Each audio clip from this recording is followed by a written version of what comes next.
sakit, di ba? Nag-book na, confirmed na, tapos boom! No show!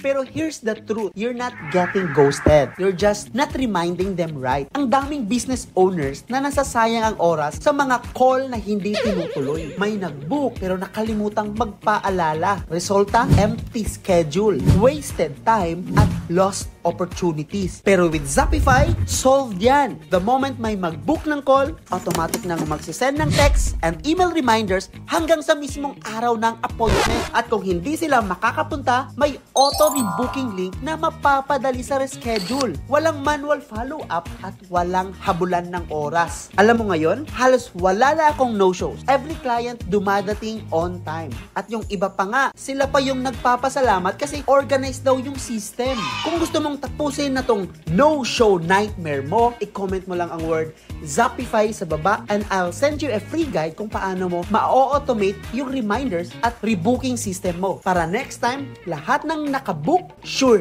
na pupunta.